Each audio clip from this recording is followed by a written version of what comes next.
एक सामरी औरत कुएं से पानी लेने आई।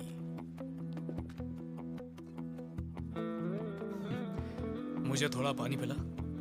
उसके शागिर्द शहर खाना मोल लेने को गए थे। तू एक यहूदी है और मैं सामरी। बस तू क्यों कर मुझसे पानी मांग सकता है? यहूदी सामरियों के साथ किसी किस्म का बर्ताव नहीं रखते थे। अगर तू खुदा की बख्शीश को जानती और ये भी जानती कि वो कौन है जो तुझसे कहता है कि मुझे पानी पिला, तो तू उससे मांगती और वो तुझे जिंदगी का पानी देता। तेरे पास पानी भरने को कुछ है नहीं और कुआं गहरा है, फिर वो जिंदगी का पानी तेरे पास कहाँ से आया?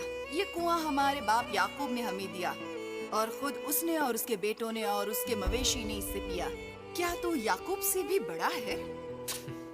जो कोई इस पानी में से पीता है वो फिर प्यासा होगा, मगर जो कोई उस पानी में से पिएगा जो मैं उसे दूंगा वो अब तक प्यासा ना होगा, बल्कि जो पानी मैं उसे दूंगा वो उसमें एक चश्मा बन जाएगा जो हमेशा की जिंदगी के लिए जारी रहेगा। खुदावंद वो पानी मुझको दे ताकि मैं न प्यासी हूँ न पानी भरने को यहाँ तक आऊं।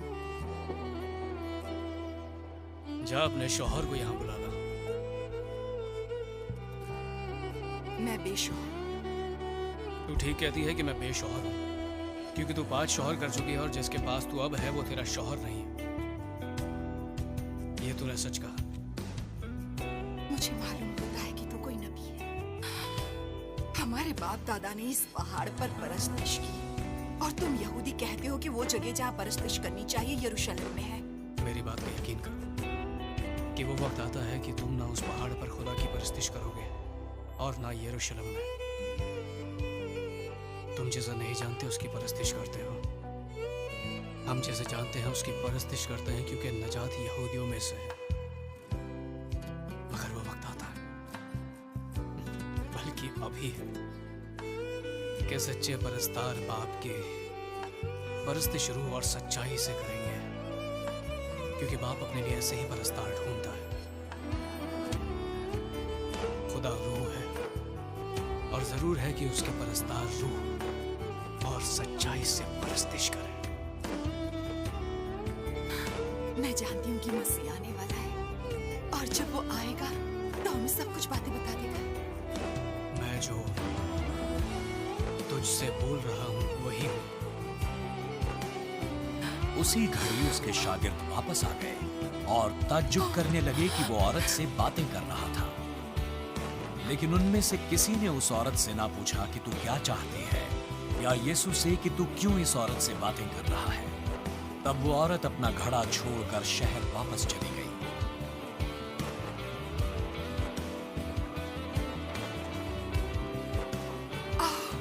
एक आदमी को देखो जिसने मेरे सब काम मुझे बता दिए। क्या मुमकिन है कि मसीह यही है? बस वो शहर से निकलकर यीशु के पास आए। इतने में उसके शागिर्द यीशु से दरख्वास्त करने लगे, ऐ खुदावंद कुछ खा लीजिए। लेकिन उसने जवाब दिया, मेरे पास खाने के लिए ऐसा खाना है जिसे तुम नहीं जानते। बस शागिर्द आपस में कहने लगे कि क्या कोई इसके लिए कुछ खाने को लाया है। मेरा खाना यह है कि अपने भेजने वाले की मर्जी के मुवाफिक अमल करूं और उसका काम पूरा करूं। क्या तुम नहीं कहते कि फसल आने में अभी 4 महीने बाकी हैं?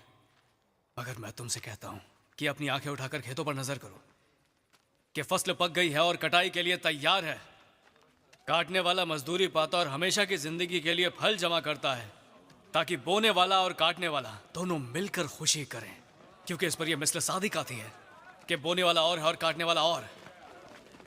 मैंने तुम्हें वो खेत काटने के लिए भेजा जिस पर तुमने मेहनत नहीं की, औरों ने मेहनत की, और तुम उनकी मेहनत के फल में शरीक हुए।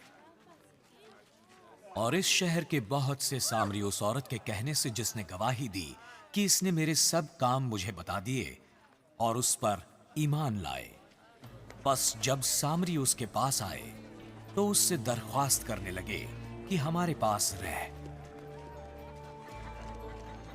चुनांचे वो 2 रोज वहां रहा। उसके कलाम के सबब से और भी बेहतरे ईमान लाए, और उन्होंने उस औरत से कहा कि अब हम तेरे कहने से ही ईमान नहीं लाए, क्योंकि हमने खुद सुन लिया और जानते हैं कि फिल हकीकत दुनिया का मुनज्जी है।